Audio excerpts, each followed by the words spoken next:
Good morning, good afternoon, good evening, wherever you may be seated, wherever you may be watching this webinar from.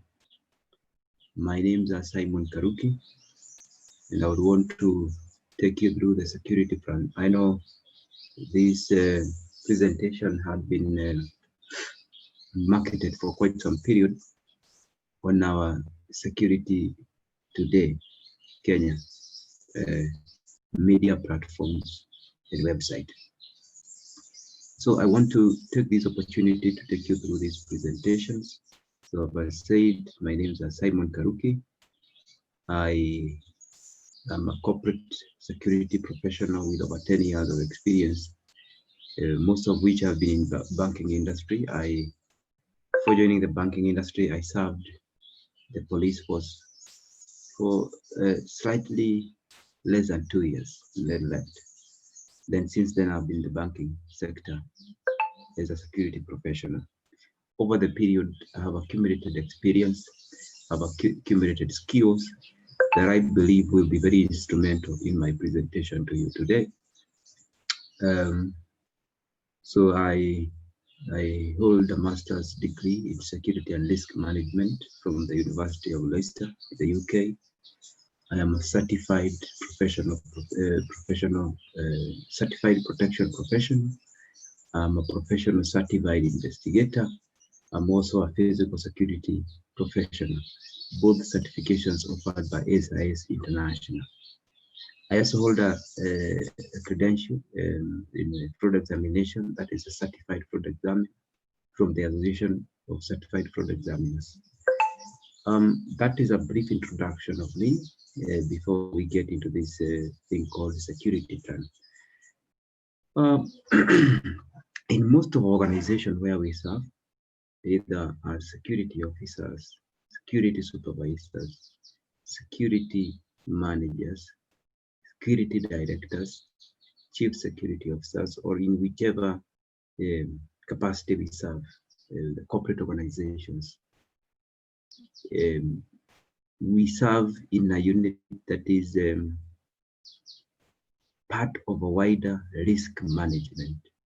We all know that a risk is that event that can lead to loss of life, destruction of property, disruption of normal life. And that is what we manage. If you look at it carefully and keenly, you will realize that we keep security risks at bay. We keep safety risks at bay. This may be, say, burglaries, robberies, pilferage, terrorist attacks, name them. So it is part of risk management. All those are risks. They have the potential of materializing. They have the potential of crystallizing in whichever part we operate in, because you realize that there are vulnerabilities. You realize that there are threat actors that are ready to execute whichever, or to exploit these vulnerabilities and crystallize these risks.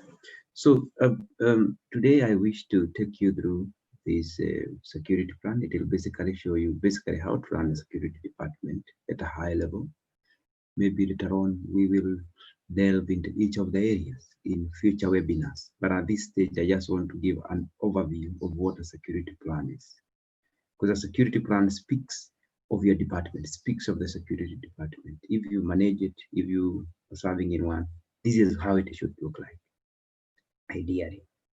And this document basically speaks of what you should be looking at in wherever you sit, so as to ensure that you are managing your risks, you're carrying them along, and you're leaving none behind. So what is this security plan that we are discussing about? So this is a living document that allows you as a practitioner to do the following. When you speak that a document is living, what do you mean? You mean that this document is alive. It changes. If tomorrow it was, say, 1 MB, if today it was at 1 MB, tomorrow it will be 2 MB, the day after it will be 3 MB, speaking in terms of technology. A child Today will not speak, tomorrow the child will speak. The child will crawl today, tomorrow it will walk. So the same thing with this security plan. Risks keep changing, they keep metamorphosizing, they keep mutating. So should this document, because it is designed to address the very risks that keep changing. We know people change, we know organization change. Organization sort of rebrands, organization sort of revise their strategic plan. So this document has to go with that. So it enables you as a security professional, one, to understand your organization and identify the people and the assets at risk. I always tell people, you cannot be a security manager. You cannot secure what you don't understand. For example, if you are employed to manage a security program, say of a hospital, a leading hospital in the country, you first of all have to understand what a hospital is. Because from that understanding, you'll now be able to narrow down and understand that in the hospital we have patients. In the hospital we have asset A, B, C, D. I have never worked in a hospital, so I might not know very much. But I'm sure if I go there, the first thing I will do is first understand how a hospital operates before I now go to identify the people and the assets at risk.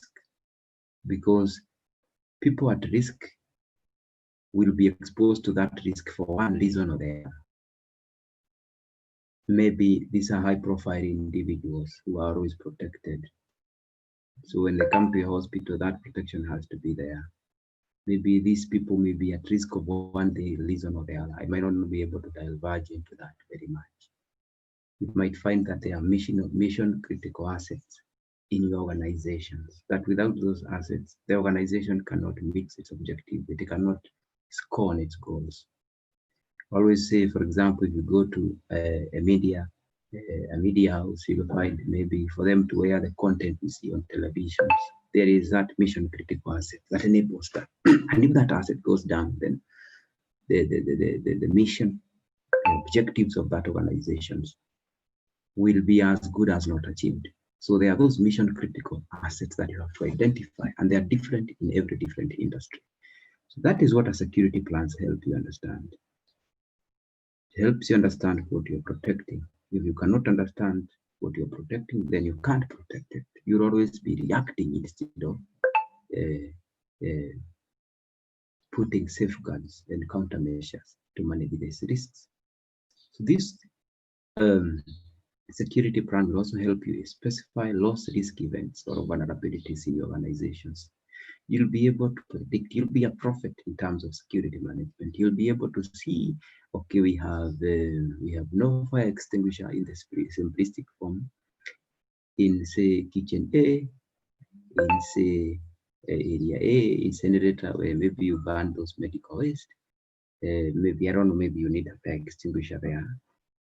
I've never done a risk assessment for a hospital, so I might not be able to tell. But that means that if a fire starts, then that fire will likely get to unmanageable proportions. So the loss risk event there is a fire. If a fire breaks out, then it will burn the whole building. So a loss risk event is that event that can cause damage or can lead to loss of life. This can be anything. Okay, then you are able to also identify vulnerabilities, those behaviors that people do every day. Maybe those you realize that buildings could be having access control, but people don't close those doors. They leave them open. So that's a vulnerability. And we all say in security that a vulnerability first is observable, then exploitable. For example, when you speak of the broken window theory in crime, we always say that which is seen from the outside, if you have an unkempt garden, if you have a gate that is never closed, maybe from the outside, people from the outside are able to take note and say, if you cannot close your gate, then means most of the other areas are left unlocked, or most of the other areas are left unsecured. So if there are vulnerabilities within your organization and they are visible to outsiders, they are visible to those threats or their threat actors, then the next thing you'll see is those vulnerabilities being exploited. Then you'll be able to also determine the impact of these loss risk events. You'll be able to predict that if risk A, B, C, the loss risk event A, B, or C materializes, then we are likely to lose, God forbid, a life. Then you are likely to lose assets for this amount. Then we are likely to lose a mission critical asset to this risk event. Then you'll also be able to develop options to mitigate the identified loss risk events. These are what we call continuity. So once you have your security plan and you have looked at it comprehensively, then this will be among the last things that you'll be able to see. You'll say, I've seen loss risk event A, and to be able to minimize it, to be able to eliminate it, to be able to transfer it or to get compensation from another party, then we'll be able to do this. It's what we call now risk management in the wider angle, in the wider view. You'll be now be able to, now these are my risks, this is how I carry them. So that is what a security plan can do for you. That is why it is an important document, because basically this is what you do in wherever you work, or if you're a consultant for an organization. This is basically what you should be telling that organization. You should first of all understand their business, because if you don't understand their business, then you'll not be able to understand the risks that that organization is exposed to. And after you understand the business, now you should be able to identify the people and the assets at risk. Then after that, you should now be able to come and identify the loss risk events, and eventually how do you manage those risks? How do you mitigate those risks? There are various ways. You can transfer them. You can spread those risks. Your asset, if the assets are seated in one area, you can say, I'll spread them in a certain geographical area so that if one location is hit, then I have my other location. And we call you will hear of disaster recovery sites, that if say location A is hit, then I have another location B come up to support mission critical processes for an organization. So we proceed now to look at each of the components that make up a security plan. So number one, as we announced in our walls, you saw this, that we said there are various parts that form a security plan. One of them is what we call a physical security survey for each facility in the company to identify the assets, threats, vulnerability, and threat mitigation strategies that should be implemented. So first of all, for you to form the foundation of this plan or the security plan for your organization, you have to do what we call a physical security survey. I always say that a physical security survey, of course, is under the wider scope of risk management. The security survey falls under risk management. And why I recommend a security survey, if today you as a security professional are sent to say a location A or build a facility A to do a security risk assessment, call it that way. Why doesn't it qualify to be a security risk assessment? First, if you go to these buildings, when the engineers, when the contractors were putting up the building, they put up basic security countermeasures. For example, if you go to my house, maybe it has never been done a security risk assessment, but of course I've done my own. You will discover that that house has some locks. Whenever we are getting out of the house, we lock the house. In some houses, you'll meet a laser wire. Some people might only think that the laser wire is to keep away those guys who might try to come and steal from them at night. Maybe those robbers or burglars. You'll find some other buildings have a perimeter wall, which is maybe a chain link, the most recommended security fence, or say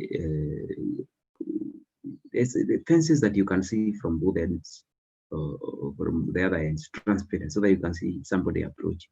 You'll find lighting. So to me, I consider that as a physical security survey, because the survey, you are looking at what has already been set up, what countermeasures have already been set up to address the threats that might be existing, or to address the risks that might be existing in that facility. So you have to do that. You have to look at your physical protection systems and see whether they are meeting the objective on which they were designed to meet. Then you have to identify. So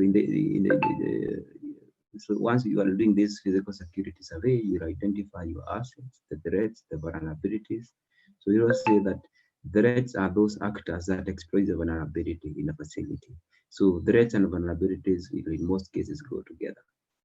Then finally, you will look at the threat mitigation strategies that should be implemented if they are not already there.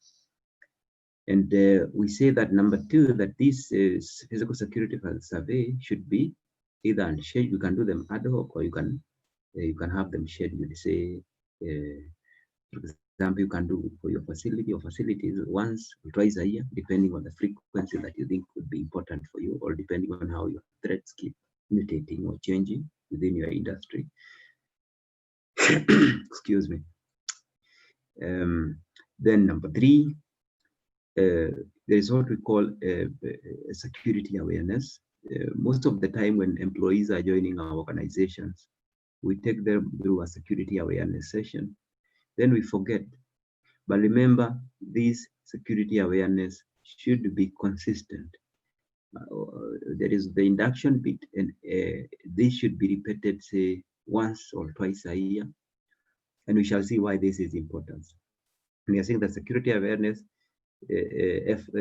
effort to gain the interest and support of employees, contractors, and so this awareness programs, training programs for your employees should go beyond your employees.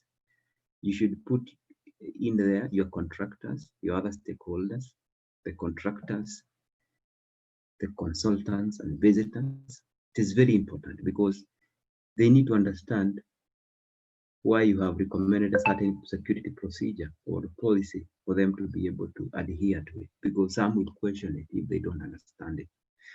And once these people understand that, then they'll become you'll have multiplied yourself, because they'll be able to enforce those rules, those procedures, even in your absence. Then you should also have an established management, emergency management procedure, because this will be required to take immediate, positive, and other reaction to safeguard life and property during an emergency. You well know that there have been institutions that have been that have found themselves in emergencies, and the response had not been very good. You know, a supermarket where fire broke out, and instead of them opening the emergency escape routes, they close the same doors. They close all the doors so that people will not shoplift and disappear with their wares. So where is the balance there? I think life comes before property. And you see, these emergency management procedures should specify that, because we don't want to fight to lose life while trying to save properties that are insured, properties that you cannot equate to human life. Appropriate set of security procedures and policies and procedures to address the changing threat conditions. So we shall also be looking at that, very key, because remember, these policies and procedures give your department or your the security function, the security program, authority, and a face and a form, and makes them visible, makes the program visible to the entire organization. So let's look at each of these individually. Now, physical security survey. So here we are saying that this is an in-depth analysis of the physical security program at a facility or a group of facilities that looks at the security measures a site has implemented for protecting personnel's property and information.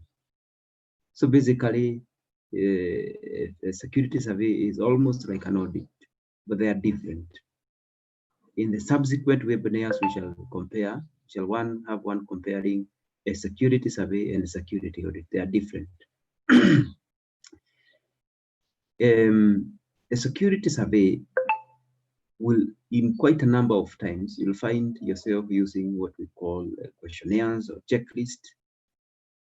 You prepare them offsite, then you use them on-site, either looking at what is, maybe you'll be saying that, okay, the access control system can be able to do ABCD. Maybe if you discover that it is not doing D, then you identify that D is not happening. So that is just checklist, just checking how it is functioning. And if it is not functioning, it is not playing a certain role, then you pick that in your report. The aim, it aims at ensuring, at measuring vulnerabilities at a facility or specific assets by determining what opportunities exist to exploit the current security policies and procedures, physical security equipment, and security personnel. So basically, a security survey is aimed at looking at those vulnerabilities. And we say vulnerabilities can be a habit, vulnerability can be a condition of a facility. For example, you might realize people have maybe a habit of, say, not displaying their badges. That is a vulnerability because it means that somebody can come and masquerade as a staff member, because if the staff member don't have a habit of displaying their badges, then that person will be able to get the location they want. Maybe a habit of allowing people to piggyback also. When you open those access control door, you allow somebody else to get in without badging. That is a vulnerability that can be exploited. It just need to be noticed, because if it is observable, for example, I believe that one is observable, then it's exploitable. Because if employees have that habit, that culture of allowing people just to get in without badging in, then that is a vulnerability by itself. I'm just using that as an example. The outcome of this analysis is a recommendation of physical security measures needed to safeguard personnel, prevent unauthorized access to material and equipment, and protect against sabotage, damage, and theft. So at the end of this physical security survey, then you will be able to recommend to your organization or your client that we need ABCD so as to mitigate against the identified risk. For example, if you found that employees are piggybacking or allowing unknown people to piggyback, or their colleagues to piggyback on those access control doors, then one of your recommendations would be maybe improve the security procedures on the access control, and you put a clause there, or you put another point there that piggybacking is prohibited, and maybe you can take the effort to explain what is piggybacking or tailgating. So once that is plugged in the procedures, then that becomes your countermeasure. You can also identify maybe a door that does not allow. You can say we change this access control doors, if it is possible, if it is feasible, to turnstile, so that a turnstile only allows one person. Then if they try to piggyback, that will not be possible. So then that will become your countermeasure to mitigate against the risk of piggybacking, that maybe you can allow terrorist operatives to come and do your hostile reconnaissance of your organization, because they'll be able to piggyback through somebody and get in there. And maybe if they want to look at the floor that is popular, that has a lot of people, maybe that's where they will land. Or if they land in your building, that is the first place they will come and start shooting people. Then you are able to mitigate those risks, like maybe putting that stance there, if it is possible. We always say that security should be a business enabler, not an impediment. So I don't expect you to put on a very busy door, or a door that does not require, where a turnstile does not fit. You go and recommend one. But I'm saying that can be a countermeasure in cases of tailgating where possible, because there are other measures that you have, the other factors that you have to look at before recommending that. So physical security surveys ought to be performed routinely, say on an annual basis. This is because they help you better understand the threats and vulnerabilities, determine acceptable levels of risk, stimulate action to mitigate, identify vulnerabilities, and identify weaknesses in security program implementation. So these should be performed routinely. As I said earlier, that risks keep mutating, things keep changing. Maybe in some organization, you might find that maybe they keep changing. For example, as in banking, it might keep changing from a branch from one location to the other. So when you go to that new location, you have to do your physical security survey to ensure that you are at par, to ensure that you have mitigated all the risks that might be existing in that facility. So there are various benefits of a physical security survey. They include that you build and broaden awareness among senior management, because these reports will be going to senior management. Because remember, you'll be making your recommendations, and you have to demonstrate to them that we are putting these countermeasures so as to mitigate these risks. Because we normally say that this is the most challenging area for security practitioners: preparing budgets, and getting approval from senior management. Because you prepare, you say, I want to put up project ABCD, then the most difficult bit for you is to demonstrate return on investment to management. But whether you are a project or your request sales through or not, the management will have become aware that we have risks ABCD resting at location XYZ that needs to be addressed. So that will build and broaden awareness among senior managers. They will learn in the process. Establish or evaluate against baseline to gauge the improvement or deterioration of organization security culture. So you'll be able to establish a baseline within which your organization should not fall below. You have a baseline security. Say, for my organization to be secure, these are the security measures that should be in place. If they fall below that, then you realize that the security situation in your organization is deteriorating. And you can only be able to know that by doing this physical security survey on a regular basis, because you'll be able to see where the security standards were last year, whether they have gone down or they have gone up. That will be the baseline you'll be comparing your findings against. Categorize critical asset and drive risk management process. Physical security survey will help you identify your critical assets, whether new ones or existing ones. You'll be able to identify them in the process, because remember, that is one of the things that you will do. You'll have to identify the people and assets at risk.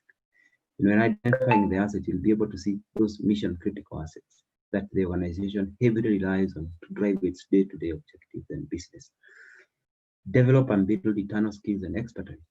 Definitely, you'll be able to understand your organization better. You do this physical security survey. So you'll become an expert in your own organization. Not only in your own organization, you'll also become an expert in these surveys. The other bit of the security plan, the other element of a security plan, so we are done with the physical security survey. The other component, element of the physical, of the security plan is a security awareness. Very key, very important. If you might not be doing this, then you might be trending on very dangerous areas, because employees, your vendors, your contractors are very important in your security program. They can support you or fail to support you. In fact, they can protect your organization or expose it. They can endanger their life, and they can also secure their life. And it all comes back to security awareness. So this means a consciousness of an existing security program, its relevance, and its effect on one behavior on reducing security risks. So number one, your stakeholders, the ones that I've mentioned, must be conscious that there is a security program existing. They must also understand its relevance in what they do, and it must have the effect on their behavior, so that they can now reduce the risks that may be prevalent in your organization. Employees and employees who have been informed by security awareness programs can act as a force multiplier to the security program. I always tell my people when I'm training them that these skills, this knowledge that you're learning here, in effect, I'm multiplying myself. I'm multiplying the eyes and the ears of security, because when I teach them something, when I look to tell them maybe the red flags of, say, somebody who could be stealing from the organization, there are those telltale signs in fraud. We normally say these are the telltale signs of a fraud: people living beyond their means, people doing ABCD, people who are always being chased by Shylocks and the like. Then I multiply them, because they'll be able to whistleblow, tell me, okay, I see so and so has this kind of behaviors that you're telling. So you can see that is making that is a force multiplier, because you're informing them on what you look out for from where you sit. So if you see, for example, in terrorism, if you see a car that is badly parked near your facilities, if you see people taking photographs, taking cameras, taking videos of your buildings, then most likely that is hostile reconnaissance, and terrorists are collecting information about your facilities. So you multiply your eyes. You don't need those cameras, might not be able to pick that. Maybe the guards might not be able to pick that, but your employees can, your contractors can, your vendors can. So there are various levels of security awareness. in your organization. Number one is executive management. These senior people, they must be aware of the security program because they are the top decision makers regarding risks and resources. So these are the people who sit at the end of the year or the beginning of the year, they make the budget. They know that such an amount of funds or amount of money is going to the security department to run project ABCD. The other is going to marketing. So they have to understand why they are allocating money to your department, to the security department. If they don't, then you don't get that money. That is why they must be taken through this security awareness. And it should be focused on helping them understand how important your department is. If they perceive the security program as an expense with no compensating return, they may reduce or eliminate program funding. So you must demonstrate on return on investment for everything that comes to you. People say it is difficult to do in security, but it is not difficult. In the near future, we are also planning to have a webinar on that area to show you how to demonstrate return on investment to your management, because it is one of the most challenging areas for security practitioners. So there is also the middle level managers. These are people who are held accountable for the performance of their departments, and they would want to know how security department supports them in achieving their objectives. So if they are expected to give a certain output, say at the end of the year, then they want to see how is security an enabler in helping me give that output to senior management. If you cannot be able to demonstrate that, then they lose interest. But if you can be able to demonstrate that you are part and parcel of their success and the support system, then they'll be able to embrace that. So if they think that the security program does not support business goals or program initiative of their business unit, they may not support the program. So training them, you should be focused on showing them. If you're talking to somebody in, say, marketing, you should be able to show them how security supports marketing. If it is somebody in operations, you should be able to show them how security supports operation. Don't go there to tell them different things they don't understand in that awareness session. Then there is a first line supervisors. So they are typically concerned with specific processes and activities. For these employees, security awareness focuses on how the security programs aid or detract from specific performance objectives.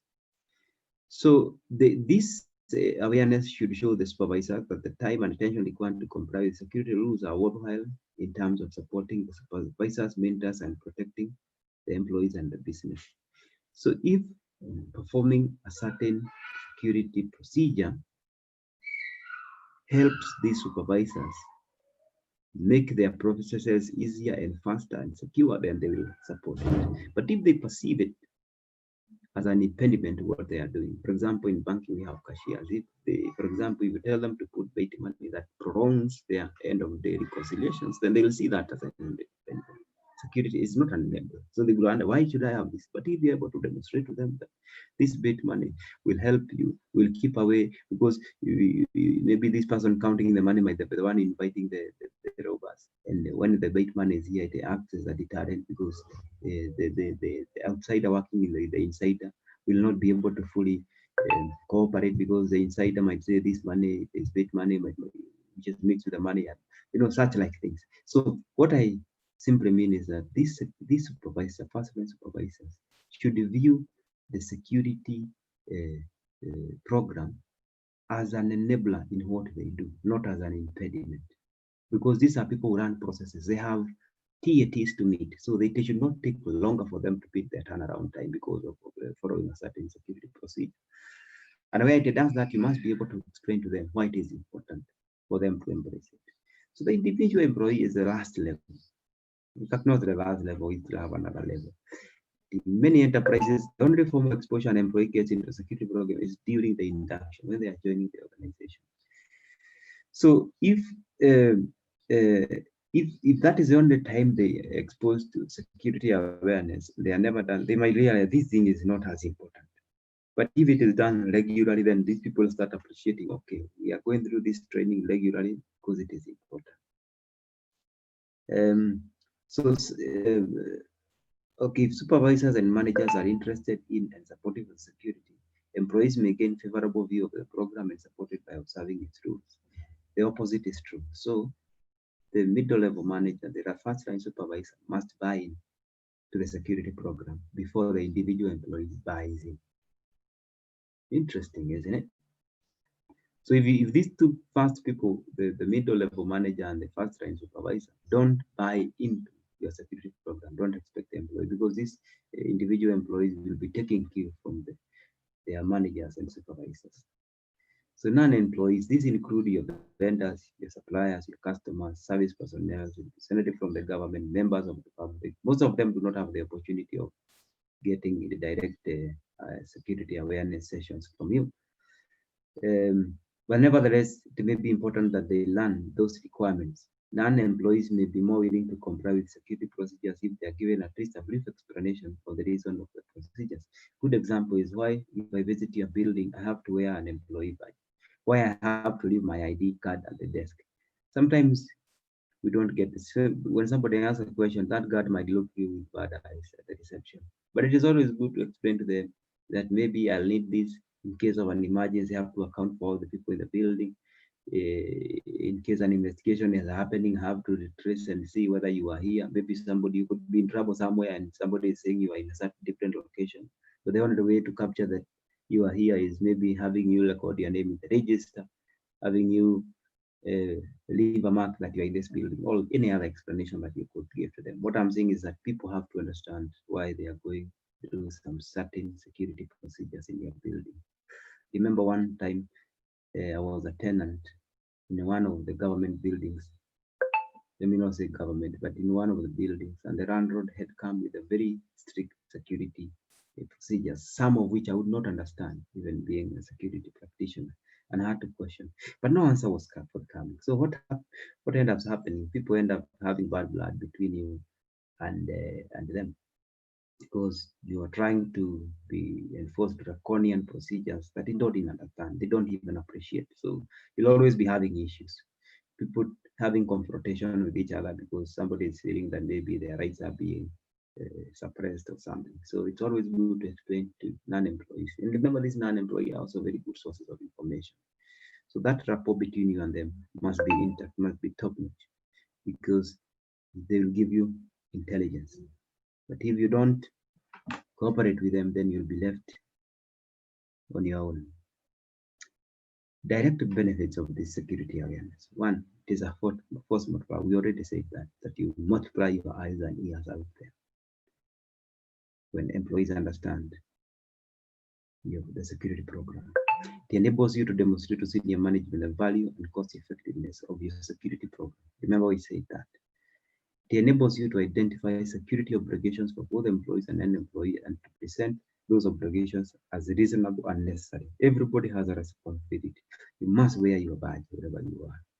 You must not allow people to tailgate when you're using an access to. You must question people without their badges. Those are their responsibility. But if you don't tell them, they'll not understand. And you must show them that those obligations, those responsibilities are reasonable and necessary to protect themselves and the organization. If the organization loses, they also lose. If it's a victim of a loss risk event, then they're also victims of that loss risk event. It helps employees understand the resources available for executing various obligations assigned to them. When you're teaching people about how to put off a fire, they might be having 4 fire extinguishers of different classes. So you should be able to tell that this fire extinguisher puts off oil-based fires. This fire extinguishers puts off electrical fires. This is just an example. If, say, for example, they don't understand, you expect there is a fire, they'll use water to put off an electrical fire, which might cause more damage, or put out an oil-based fire. So this is a time to train your employees on how to use the various equipments and the resources at their disposal, sorry. It makes it easier for employees to understand and comply with the statutory and regulatory requirements, company procedures, and policies, contractual obligations. So during these sessions, you should be able to teach these people, these are the regulations, these are the statutory requirements. Okay. You should also be able to explain to people that these are the procedures and policies and why they're in place, why they're important to the organizations. Okay. So that people don't end up questioning your procedures. So that people don't also end up contravening regulations issued by the government. organization will be better prepared for emergencies. You can imagine when people know where to congregate in case of a fire, when people understand the fire escape routes, when people understand who their fire marshals are, when people know what to do in case of a certain emergency, security emergency, fire emergency. Okay, the organization will be better prepared to manage those emergencies. It helps the organization reduce liabilities arising from lawsuits.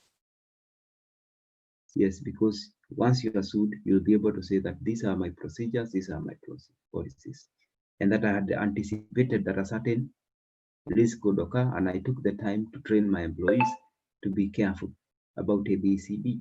So when somebody eventually sues you, maybe for reason ABCD, you'll be able to produce your security awareness sessions or records to show them that you trained your employees. Maybe somebody was saying that maybe your employee was even negligent, because there's what we call the respondent superior, where the employee is held responsible, or the employee is held responsible for the acts of the employee.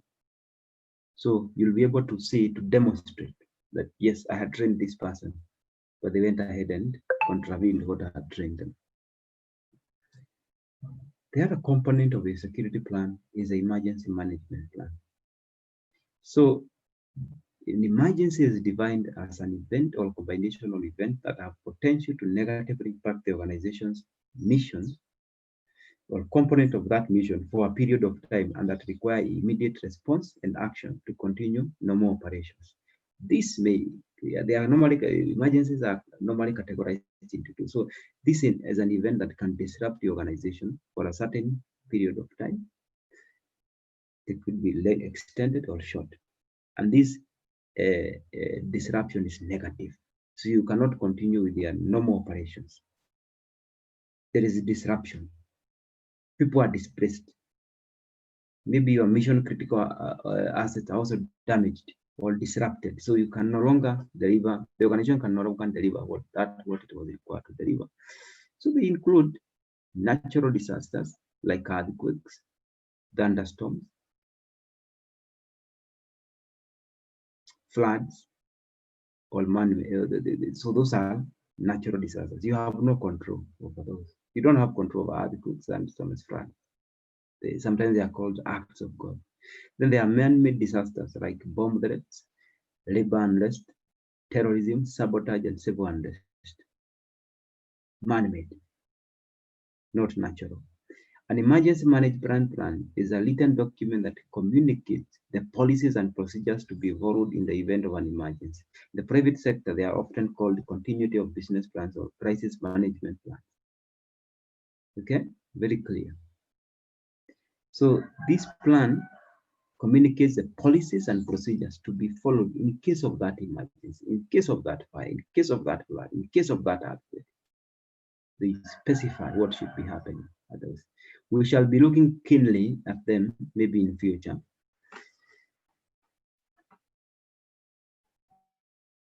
The emergency plan is also used. So we say that it is used in the event of an emergency or for training purposes.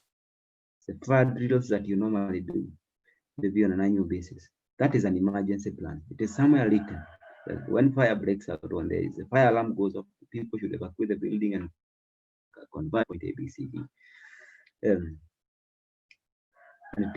so it is used in the event of an emergency. That is what will happen. It's also used for training, for drills, right? The role of emergency management plan is to reduce the effect of the emergency on the organization, also known as mitigation. So to reduce the effect of an emergency on the organization, mitigation. Identify resources to be used in the event of an emergency, that is preparedness. There are various resources at the exposure. So that those should be identified for use during an emergency. That's what we call preparedness. Take swift action to respond to an emergency and return to the organization to normal operation as soon as possible. That is known as recovery. So after the emergency, the organization should be able to stand on its feet as soon as the emergency is over, or even as the emergency is ongoing. The organization to be able to stand on its feet back and continue dispensing its objectives, its functions, continue serving its customers. So there are various critical elements of an emergency management plan. This includes the organization chart of key personnel. In an emergency, there are those key personnel who make decisions. There are those key personnel who execute certain functions. The resources list, you must know all your resources and where they are. On-site and off-site shelter locations, okay, where you can put your people under shelter, on-site and off-site, depending on the emergency. If they need to be protected from this emergency, maybe on-site or off-site, that should be identified. Critical assets list, remember there are those mission critical assets that should be taken care of in case of an emergency. Location of vital records, because you know vital records can be damaged during an emergency, so they must be identified where they are. Mutual aid agreement. Remember, you have your neighbors. For example, say your corporate headquarters, there are other buildings that neighbor it. During an emergency, those neighbors should come up, team up together with you to support you in fighting the emergency or in trying to ensure that you survive that emergency. You should also be part of another. You should also you should also be part of those who will support your neighbors in case of an emergency hits them. Not only helping you should also help them. So that's what we call mutual aid agreement, that you and your neighbors have come into an agreement to share resources in case of an emergency affecting any one of you. Law enforcement, another emergency response contact information, because these are people you require in case there's a fire. You need the fire brigade, you need maybe the police to manage the traffic around your building, or to secure organization so that people don't loot it. Don't loot the assets inside your buildings, inside your facilities. So this emergency management plan and training of the plan procedures should be conducted regularly. So revisions to emergency management plan and training on the plan's procedures should be conducted frequently. People should not forget that there is that drill, the fire drill, the whatever, those drills, the trainings of what to do in case of an emergency, that should be done quite frequently, because you never know when this emergency strikes. You need to be prepared. Security policies and procedures. Now, this is the last bit. So security procedures, policies and procedures refer to a wide variety of documents. In the security arena, this document may include security manuals, standard operating procedures, popularly called SOPs, post orders, occupant emergency plans, security standards and guidelines, trading standards, workplace violence policies, emergency management plan, disaster recovery plans. So those falls under security policies and procedures. So the procedures now, because there is a difference, the policy is a rule, the procedure is how to do the rule. Okay. So procedures may include access control, weapon and other contraband searches, including employees' personal areas such as desk lockers and incident reporting methods. So then the key requirement for security policies and procedures is that they may be articulated in writing.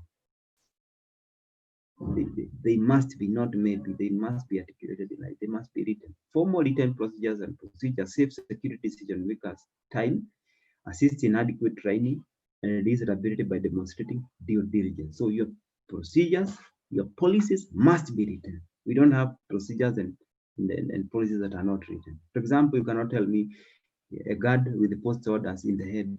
They must be written. Those assignment instructions, what we call post orders. So they must be written. What are the responsibilities of this guard? What do you do in this assignment? They must be written. Access control procedures must be written. When you say people should not allow tailgating, that must be written. The general intent of security policies and procedures is to document appropriate behaviors, actions, and responses for and security events. So they'll document behaviors and actions and responses to do in case of a security event.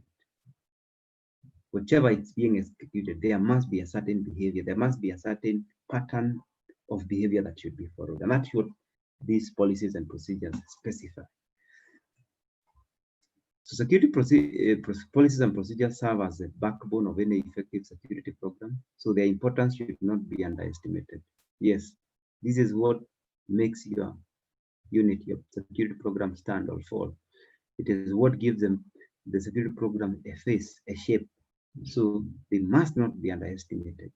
Not only do security procedures, policies and procedures guide to day-to-day operations of the security program, but they also move the security organization in the proper direction over the long term. Okay, very important.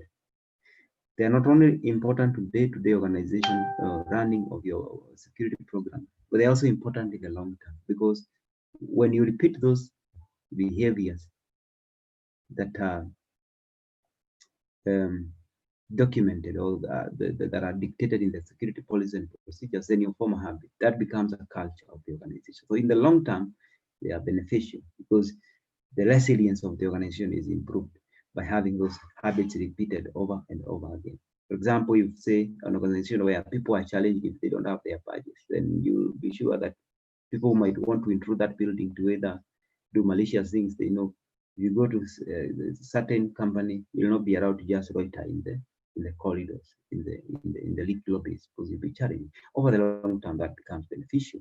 On a practical level, security policies describe the security function at a facility for an organization, including how security functions and measures are organized, deployed, and managed. Very clear.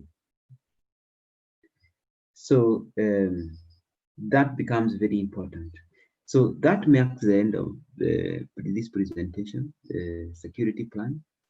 So we've said that you have to have the 5 components. You have to have the physical security survey in place, done frequently, as often as you might want. Then you must have what we call the security policies and procedures in place to give your security program a face and a shape. There must be also the security awareness done to every stakeholder in the organization. May they be your employees, may they be your vendors, may they be your contractors. And you also need an emergency management plan as part of your um, security plan. People may ask, where do things like CCTVs fall, access control fall? Because I've seen a lot of misconception out there. Where do security guards fall? These are what we call the physical protection systems. These are the countermeasures that we recommend. Maybe after doing a physical security survey, you might find a place that requires manned guarding. Then you can recommend guarding there. You might find a place that requires surveillance, CCTV surveillance. Then you can recommend deployment of CCTV there. You might find a place that requires access control. Then you can deploy that. You might find a place that requires scanning for contrabands. You might now decide to deploy an X-ray scan, a walk-through metal detector. So that is it. If you are able to execute all these elements of the security plan, then you are protected. You look at the risk of terrorism, you'll be able to identify the vulnerabilities in the threat actors when you do your physical security survey. When you look at the risk of, say, an earthquake or a building collapsing, you'll be able to identify that through the same physical security survey. So that is a security plan. And I wish to thank all of you for taking time to listen in to my presentation. It is our hope at Security Today that going forward, we will have more and more presentations of this nature. Our aim is to equip you, the security professional, with the right knowledge, is to give you the right information so that you can be better at what you do, so that you can create more value to your employers, to your clients, and to those you consult for. So I'm looking forward to engaging you more and more. Have a nice morning, have a nice afternoon, have a nice evening. And God bless you all. Thank you very much.